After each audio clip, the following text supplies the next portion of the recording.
Hello and welcome to the Passion Driven Pioneers interview series. I'm your host, John Channon, and today I'm joined by Colin Hirdman, who is the co-founder of Cloudburst. Colin, thank you so much for joining us. Thanks so much, John. Really appreciate you having me on. Yeah, would you like to just kick us off with a brief background as to who you are, what you do, and then the business that you're in? Yeah, no, sounds great. I've been an entrepreneur my entire life. I started my first business a week after graduating from college with a criminal justice degree, which I never used. I also never took a business, accounting, or marketing class in college. It was just trial by fire. Yeah, luckily I've never had to create a resume, but I've also lived the struggle of being an entrepreneur my entire life. But it's something that the world needs more of. So anybody that's listening, that's an aspiring entrepreneur, or someone that's an existing entrepreneur, keep going, do it. The world needs more entrepreneurs. Uh, that first company I sold in 2006, and then 2007, I started Monkey Island Ventures with two buddies of mine. We've all known each other since we were about 5 years old. And Monkey Island's named after a park we used to play at when we were kids, located in St. Paul. We've developed probably a dozen SaaS products over the years. We created Gurion, our digital market company, Cloudburst, our software development company, and our latest startup, Rainmaker, which does LinkedIn services. Yeah, that's kind of me in a nutshell. Yeah, that's the down and dirty.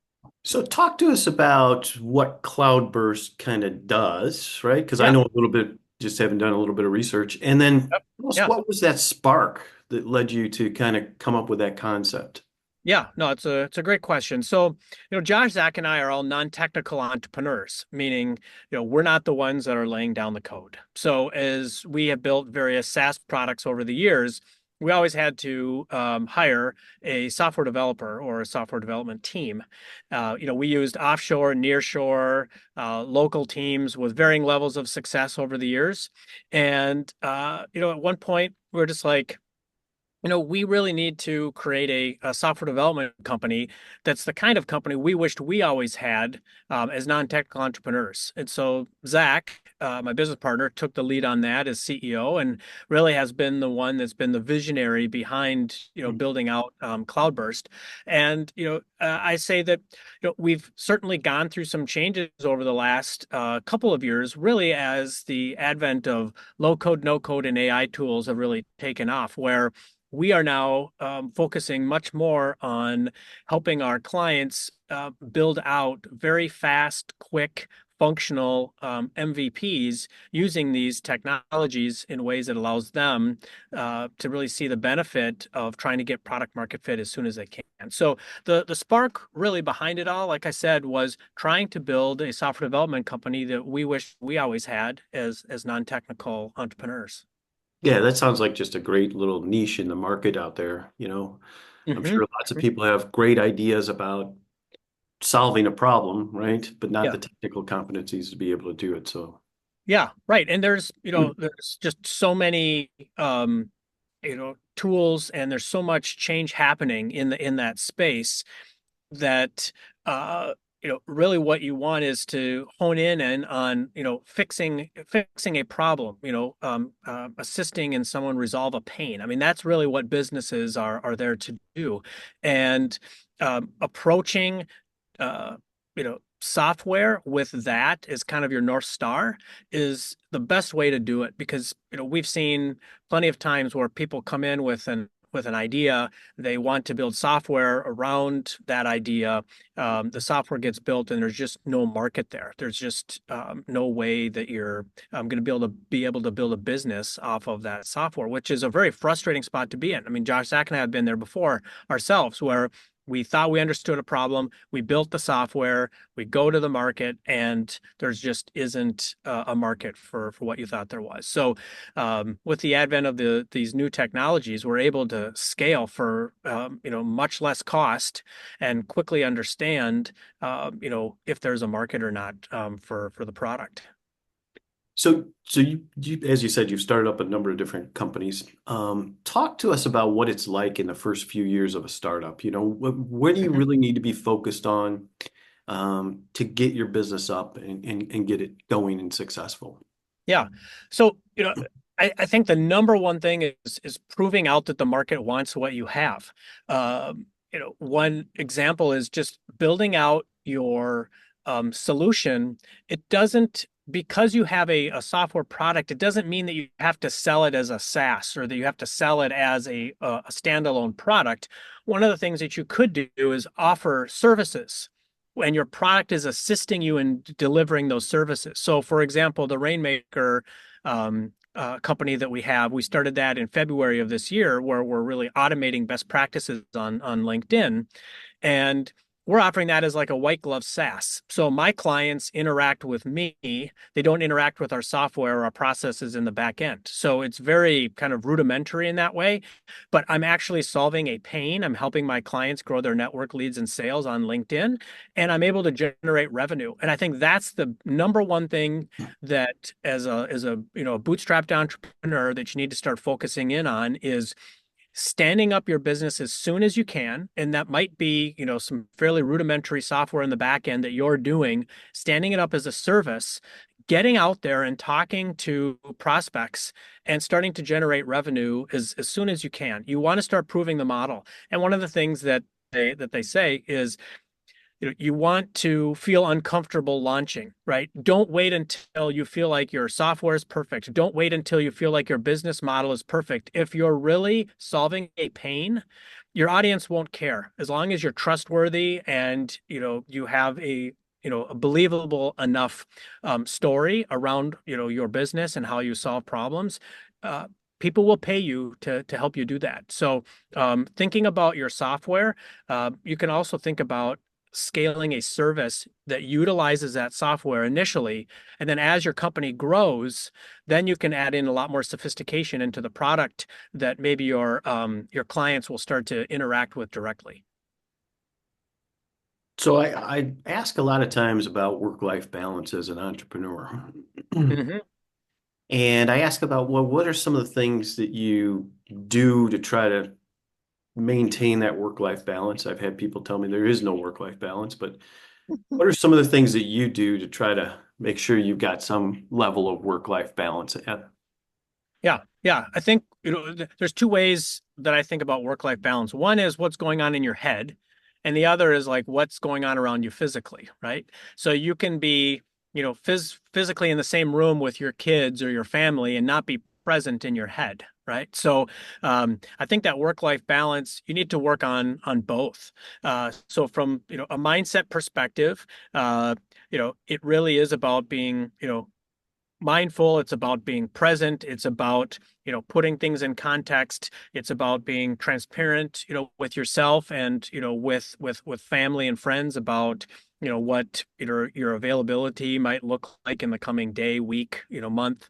And then, it's marrying, kind of that presence with, physically, what are you doing? So for me, I love big chunks of time when I work. So from, pretty much every day from kind of around, 7:30 to 5:30-ish, I'm in work mode Monday through Friday, right? So that's where I'm putting in time. And, if there's, certain time where if I'm going to a conference or if there's things that, pop up that just need to get done, well, they just need to get done. But I know that for sure is time that I'm just going to be working on my business. I like to keep my weekends generally open and my evenings generally open for family time and friends. But each person, it's different. If some people are single and they don't have any of those kind of connections they need to maintain around family. And it's really what you want out of life as well. You got to marry that up, your business with what you want out of life. So work-life balance, I think, can mean a lot of different things to different people, and you just have to figure it out for yourself. And then also realize, how are you feeling? What's your stress level at? Are you setting goals and progressing toward those, in a healthy way. And there's tons of information online. There's lots of peer groups you can join. There's way more startup resources available now that weren't there, when we started back in, the early 2000s. So take advantage of all of those things. Yeah. Are there any particular, time management techniques or strategies that you utilize to help you kind of manage your day and make sure you're getting done what needs to be done? Yeah, so I use Harvest as a timer, and that helps me just look at my overall time. Um, I think the other thing is the human brain isn't meant to multitask, and so when you are constantly checking your email, when you are getting notifications all the time on your phone, like that's not good. You need to be able to chunk out time to things that are really meaningful and beneficial that you prioritized and just focus in on those things. And that's something even I need to continue to work on. Mhm. Okay, good. Earlier you mentioned a little bit about AI technology, no code, and I forget Hmm. the other term. But could you offer us a glimpse into kind of the future plans and goals that you have for Cloudburst in particular? Hmm. Well, I think more than anything, like the Monkey Island Ventures, one of the things that Josh Sack and I want to do is help as many entrepreneurs be successful as we can. I mentioned at the beginning of the podcast that the world needs more entrepreneurs. Entrepreneurs bring hope, they bring optimism, they bring creativity, productivity. So the world needs more entrepreneurs. I think for us, as we look at Cloudburst, it's how do we help as many entrepreneurs succeed with the software ideas they have, and sometimes it's us telling them, you know what, you don't need Cloudburst. Go and start leveraging, these three, AI/slash no code tools and just spend a month to build your first version and then go out and start talking to customers and see if you start to get any traction. And if you do, then come back to us and we can start progressing it beyond where you've gotten it. So sometimes it's letting the entrepreneur and the client know, like, you're not ready for us yet. Go and do these things. Uh, but I think, for us, it's, I think, continuing to lean in on education, continuing to lean in on leveraging, no code and AI tools because they're not going away.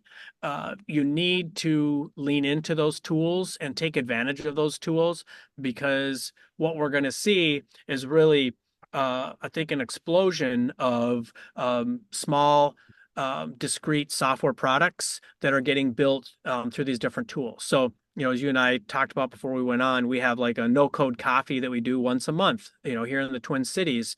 And that's just bringing the community together of entrepreneurs that want to learn how to lean into these no code tools, the AI tools, to help them bring these kinds of technologies into their businesses to help them grow and solve whatever it is that their clients need solved.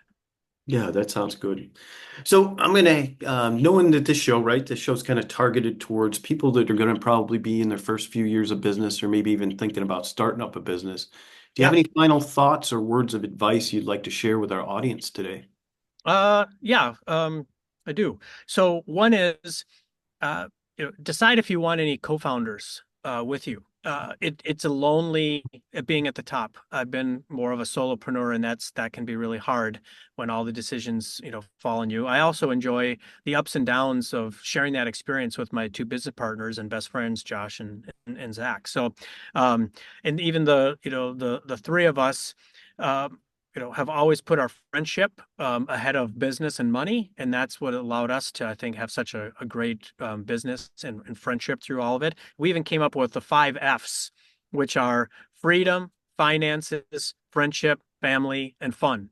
And we live by through those kind of core values for everything that we do. I think the other thing that I'll say is perseverance. It doesn't matter, who you are.